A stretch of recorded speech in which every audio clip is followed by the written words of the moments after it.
এমনটা না যে ঘরে সবজি নেই, সবই আছে, শুধু নেই আমার রান্না করার ইচ্ছে। কেন? কারণ সকাল থেকে প্রচুর কাচাকুচি করেছি, শরীর হাঁপিয়ে উঠেছে। ওই 2-3 তরকারি ভাত রান্না করার কোনো ইচ্ছে নেই, এক তরকারিতেই সারবো।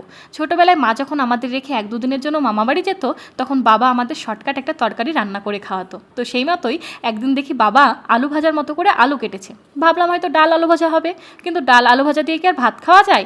একটু সাইডে তাকিয়ে দেখলাম 3-4টে ডিমও এনে রেখেছে। দেখে মনে একটু সন্তুষ্টি পেলাম, হয়তো ডিমের ঝোল করবে। ভাতটা নামানোর পর আমি তো অবাক, আলু ভাজার মধ্যে পেঁয়াজ, টমেটো, আদা রসুন বাটা, শুকনো মশলা দিয়ে কষিয়ে নিল। তারপর দেখি ওই কষানো আলুর মধ্যে আবার কাঁচা কাঁচা ডিম ফাটিয়ে দিয়ে দিল। না, রান্নার মাথামুন্ডু কিছুই বুঝে উঠতে পারছিলাম না। তারপর দেখি নাড়িয়ে চাড়িয়ে জল ঢেলে দিল। তবে খেতে বসে এক আলাদাই স্বাদ অনুভব হলো। বাবাকে বলেছিলাম, বাবা মামার বাড়ি ফোন করে মাকে আসতে বারণ করে দাও। সেই ছোটবেলার স্মৃতি মনে করেই বাবার হাতের এই ডিম আলুর তরকারি আজকে রান্না। কে কে ছোটবেলায় বাবার হাতের রান্না খেয়েছো কমেন্ট করে কিন্তু অবশ্যই আমাকে জানিও।